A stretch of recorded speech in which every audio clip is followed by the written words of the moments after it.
Armar la Trama, un programa de radio que busca recolectar voces, conectar voluntades. Armar la Trama, un espacio vinculado a la salud de todos.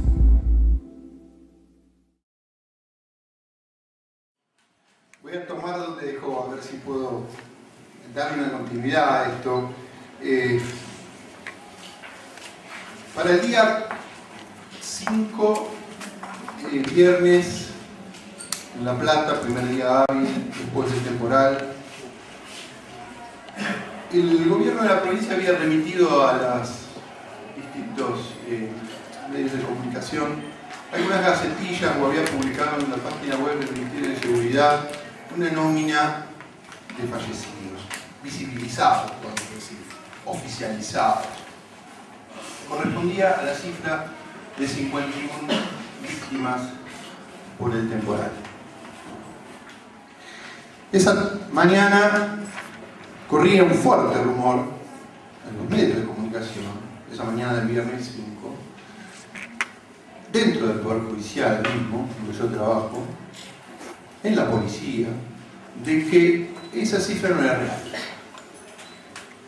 En esta Facultad de Periodismo, que se estaba organizando un equipo de solidaridad, de militancia y solidaridad, corría también ese suerte de rumor. El rumor se expandía por toda la ciudad de La Plata. Diarios publicaron notas de opinión diciendo que esto se produce en todas las catástrofes del mundo, que en la psicología de masas, en la psicología social, una catástrofe que tiene ya una buena cantidad de víctimas produce no solo el rumor, sino la sensación de que siempre las víctimas son 5, 6, 7 veces más de las que se anuncian. Por ahí el diario Clarín, el sábado, el día 6, publicó una nota de una psicóloga que decía eso. Debe ser cierto, ¿no? Supongo que esto, que el tipo de temblor humano que causa una catástrofe que se lleva, por lo menos desde el punto de vista oficial, 50 vidas, con una historia de terrorismo de Estado como el que tenemos nosotros, de la muerte tiene un significado donde ya la cantidad de víctimas, no digo solamente el terrorismo de Estado, las catástrofes posteriores que hemos sufrido, los argentinos, en otras inundaciones, o en actos o atentados, etcétera, etcétera, tienen un temblor simbólico fuerte.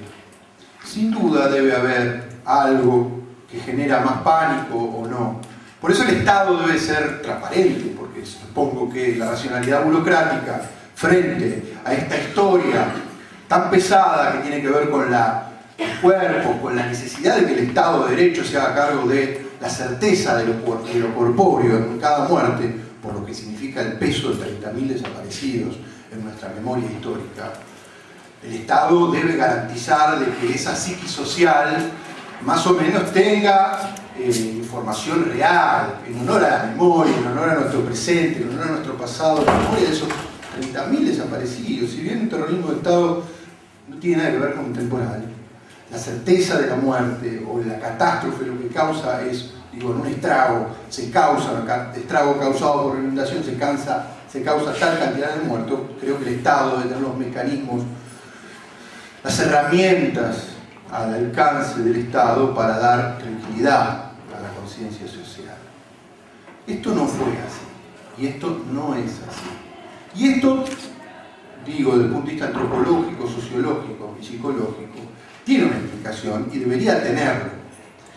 Desde el punto de vista del gobierno nacional, quizás la respuesta sea una, o haya sido una, y creo yo que la respuesta que tuvo el gobierno de la provincia de Buenos Aires respecto a esta incógnita o esta interrogante que yo me hago, ha sido muy clara. No está a la altura de este problema de la memoria histórica de nuestro país. El gobierno de la provincia de Buenos Aires no tiene las herramientas para generar tranquilidad social. Por lo menos no para el día 5, en el que yo, habiendo recorrido la ciudad de La Plata, habiendo venido a esta facultad, habiendo ido a los márgenes de la ciudad de La Plata, a las adyacencias del Maldonado, a las adyacencias del Arroyo del Gato, y haber estado dentro del Poder Judicial, cerca de la policía, etcétera, donde todos los miembros de distintos factores del Estado me decían en el oído: hay niños muertos, hay niños, y son muchos. Basta ver en la morgue la cantidad de niños y el olor, etc. Esto produjo en mí la necesidad de certeza. Yo soy hijo de desaparecido, más allá de mi condición o no, a mí me genera un interrogante fuerte el tema. Es decir, ir a la morgue ese día no me generaba mucha gracia, pero me parecía un interrogante fuerte y algo importante. Ningún funcionario judicial de esta provincia de Buenos Aires, ninguno en esta ciudad de La Plata, se inquietó. Yo sí. Y mi idea fue hacer algún tipo de acción. Lo primero que hice fue interponer una acción de habeas data para tener certeza de esta situación. Y una de las medidas de prueba que solicité fue que un juez me acompañe a la morgue para chequear, por lo menos si en la morgue era real que existía la cantidad de muertos que se habían oficializado en la prensa y que el gobierno de la provincia había remitido como que era la cifra oficial. Presenté una habeas data, una preliminar de una habeas data en el juzgado de turno en ese entonces, que era el juzgado del doctor Arias, después de haber hecho esta recorrida, después de haber recibido declaraciones yo, espontáneas, de gente que había visto niños muertos. Estas declaraciones que no eran declaraciones al voleo espontáneas, no. Yo les pedí a estas personas que me acompañen a la fiscalía en turno a declarar que habían visto niños que se los llevaba la correntada. Estas personas me acompañaron ante el fiscal en turno y hicieron esta declaración. O sea, había elementos de prueba como para decir no son 51, puede haber más. El juez dispone acompañar, hacer este acto de inspección el día 5 y me acompaña, en realidad yo lo acompaño al juez el día 5 a la morgue, ya era tarde, a las 7 de la tarde, nos hacemos presentes por primera vez en la morgue, somos atendidos por los responsables y nos explican que sí, no nos dejan pasar, en realidad nos atienden en la puerta, nosotros no llevábamos orden judicial, el doctor Arias no había dispuesto una orden de ingreso, había solamente dispuesto una mera inspección. Vamos, 5 días después el juez va a disponer una orden judicial de ingreso que no va a ser acatada, pero esta primera orden era meramente de inspección. Los responsables de la morgue nos explican que hay 51 cuerpos ingresados a la morgue, algunos entregados ya a sus deudos, pero que había 2 casos que no estaban oficializados y que deberían estar, nos dicen los responsables de la morgue. Un caso de una señora llamada Nilda Godoy, que estaba desaparecida y cuyo cuerpo obviamente se buscaba por todas las fuerzas y que, bueno, los familiares la daban por fallecida o como consecuencia directa del temporal. Esto no lo sabía la población, no estaban las gacetillas y demás. Y en segundo lugar, nos dice el responsable de la morgue, hay otro, un 53, que corresponde a una persona fallecida como consecuencia directa del temporal, pero tuvieron la suerte de que un médico de cabecera de la familia le certificó la defunción y directamente se tramitó vía funeraria el entierro. Por lo tanto, no ingresó a la morgue. La pregunta que surgió, ¿cómo no ingresó a la morgue? Si la muerte es traumática. No sé. Nos consta porque nos dice que sucedió esto. Que se entregó un cuerpo a un familiar, que se certificó una muerte y que esa muerte no tenía el nombre de la persona. En este caso, no nos habían dado el nombre de la persona, le pedimos, no lo tenían. Pero la policía bonaerense había dado esa entrega del cuerpo, la había gestionado y el médico particular había certificado. Ahí, en ese error, quizás de habernos dado esa información, o quizás de buena fe, haber creído que nos estaban dando un error que no era importante, porque banalizaban lo que estaban diciendo. La policía desconocía que un cuerpo traumatizado no podía ser entregado sin previa orden judicial y sin ingreso, por supuesto, a la morgue. Es decir, con oficio judicial que autorizase a través del registro de la persona la entrega de ese cuerpo, nos estaban demostrando que acá había un delito. Esa puerta fue la que nos permitió ingresar a un conjunto de casos similares con el tiempo que demostraban que esta historia, que en realidad esta historia y esta persona se llamaba Carlos García, que era un empleado de la legislatura bonaerense, que había sido encontrado en la vía pública, que se había ahogado en la vía pública y que una médica policial en realidad había certificado su defunción en su domicilio y como paro cardiorrespiratorio no traumático, era la puerta de entrada de 20 casos más similares. Es decir, el Estado tiene un fraude, clarísimo fraude, de distintas variantes, no todos eran el caso García, El caso García era un caso, era un leading case, era un caso donde se cumplían todas las pautas que establece la ley 14078 y establece el artículo 250 del Código Procesal Penal para los casos de muerte traumática con la obligación de llevar a cabo la autopsia. Con la obligación procesal para el fiscal. El fiscal no había realizado la autopsia y había entregado un cuerpo. Bueno, los casos se pudieron ir demostrando. ¿Qué pasó? Ese día, con el doctor Arias, recorrimos hospitales, entre ellos el Hospital San Roque, y encontramos un sinnúmero de casos de fallecidos que no podíamos decir que eran como consecuencia directa del temporal, pero que estaban en los freezers de las morgues, en las morgueras de los propios hospitales. O sea, había más cuerpos que no habían ingresado a la morgue que se mantenían en las morgues hospitalarias, por ejemplo en el San Roque.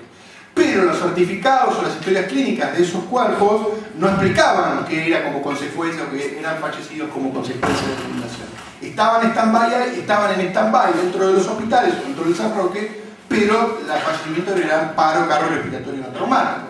¿Cuántas cosas se puede esconder debajo de ese concepto que es el concepto de la muerte inmediata o inmediata todo esto? ¿Sí? Incluso la muerte por sumersión. Dijimos, o un medio dijo que el juez había recorrido, que un juez y un defensor habían recorrido, habían anunciado que existían más muertes, y ahí apareció todo un bombardeo y apareció anuncios de un ministro de Seguridad y Justicia y del gobernador de que era una locura lo que estábamos diciendo. Que era una locura lo que estaban diciendo. Legisladores pidieron un jury hacia nosotros, un hostigamiento institucional de parte del gobierno de la provincia respecto de esto, que esto era una vergüenza, de que cómo iban a esconder cadáveres. Siendo que era una vergüenza decir eso, que ellos no podían hacer. Bueno, el tiempo nos dio la razón. La justicia que en ese entonces funcionaba, que era la Fiscalía Penal, que no sabemos por qué funcionaba una Fiscalía Penal contando fallecidos. ¿Por qué? Porque la Fiscalía, ¿qué competencia tiene si no hay delito? ¿Qué delito había hasta el día 5 para que entienda un fiscal penal? ¿Cuál era el delito? El delito era el estrago, pero no estaba investigando un estrago culposo o doloso fiscal. Al fiscal, la policía le anunciaba o le quería, le formaba sumario por muertes, en averiguación de causales de muerte encontradas en la vía pública o en el domicilio, y el fiscal formaba una causa que se llamaba averiguación de causales de muerte. Y eso no es un delito. En todo caso, el fiscal debía investigar el estrago y así debía ser caratulada la causa.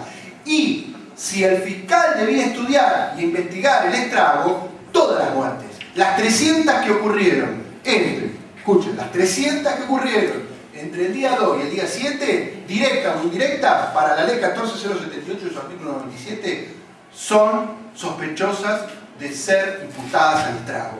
Lo repito, 300 fallecidos, directa, indirecta, mediata, o por vía viral, o por vía de asma, o por vía de...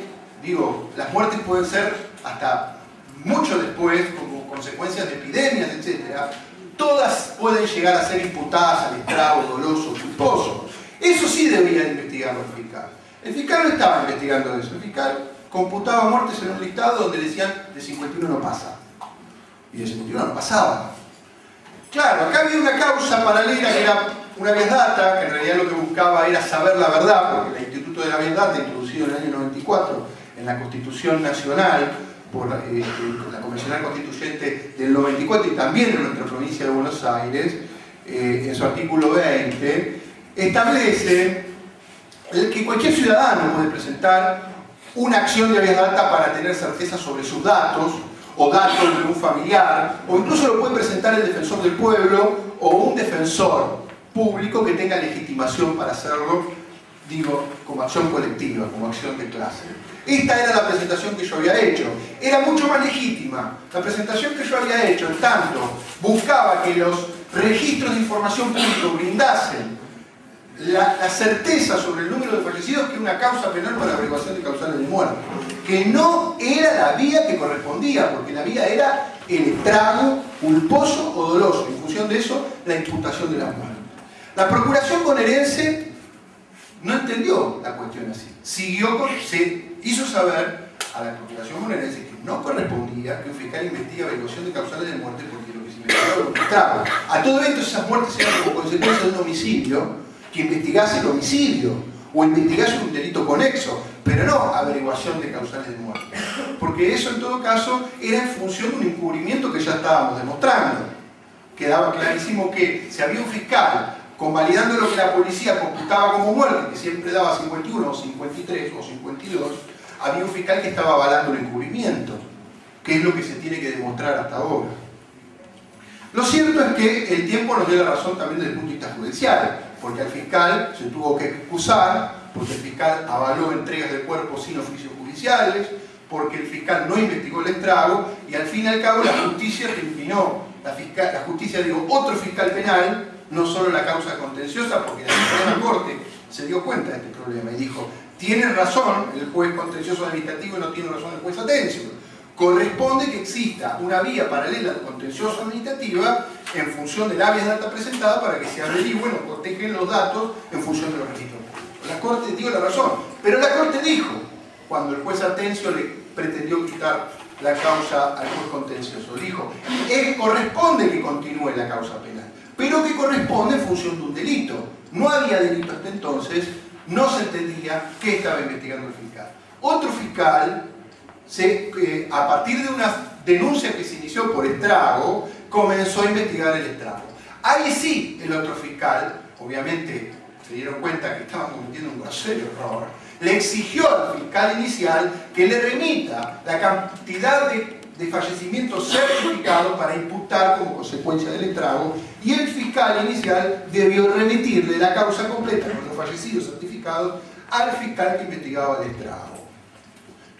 Tardó mes y medio el primer fiscal, pese a que tenía denuncias de organismos de derechos humanos, denuncias de los propios particulares y las propias familiares que se habían visto echadas por el fiscal de la fiscalía. Es decir, acá hubo un nudo complejo entre una policía bonaerense al servicio de la política, que funcionó como la vieja época, como el brazo o el instrumento de la falsedad ideológica respecto de las muertes, algo que viene de la dictadura. Terrible, esto es terrible, porque esto demuestra cómo en el presente de democracia aún sigue siendo la policía bonaerense una forma de gestión de la muerte a placere o a piacere de la política de turno. No digo solamente gatillo fácil, lo digo para gestionar los cuerpos en una tragedia, lo cual lleva a pensar en lo que dice Michel Foucault cuando trabaja el concepto de biopolítica: ojo con el poder. El poder es también la administración y la gestión de la vida y de la muerte. Y eso no es solamente una facultad de estadística. Es el poder de la política de hacer funcionar la vida y la muerte a su servicio, a través de los instrumentos burocráticos que tiene. Pero también es la biopolítica, o el poder a su servicio, la capacidad de dar órdenes a los registros públicos de las personas para bajar líneas políticas y decirle: a partir de ahora las muertes se registran así o se registran así.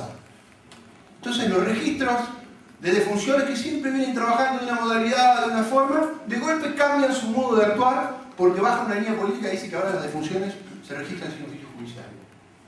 Claro, los propios empleados de los registros de defunciones se dan cuenta que acá está cocinándose algo muy horroroso. Y algunos van a decir: no, esto va en contra de toda ética.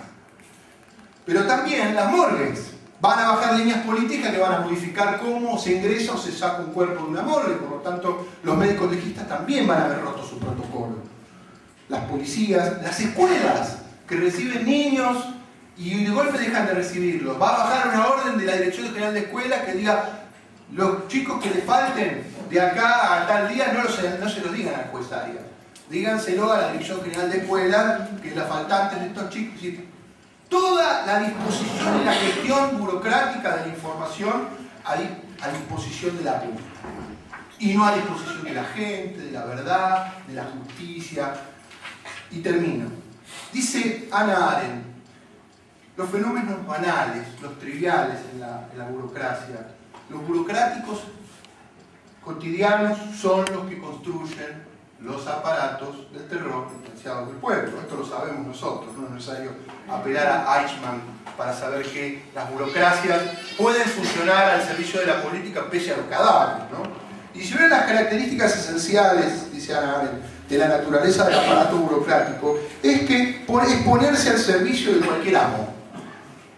En tanto, cada uno de los miembros de la burocracia es solo un engranaje de la maquinaria, un eslabón de la cadena. Mientras más deshumanizados sean sus miembros, en forma eficiente cumplirán su tarea. De la normalidad de las prácticas burocráticas carentes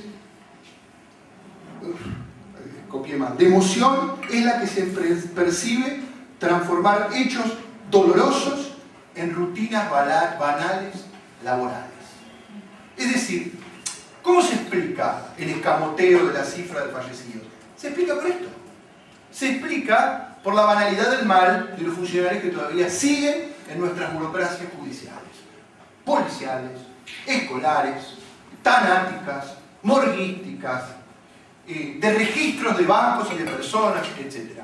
Sigue funcionando un sistema burocrático que rutiniza prácticas pese al dolor, lo hace con indolencia, lo hace sin humanidad, etc. Seguimos todavía dando vueltas, pataleando sobre los rezagos de la dictadura. Claro que seguimos. Y los catástrofes lo demuestran. Lo demuestran. Gracias.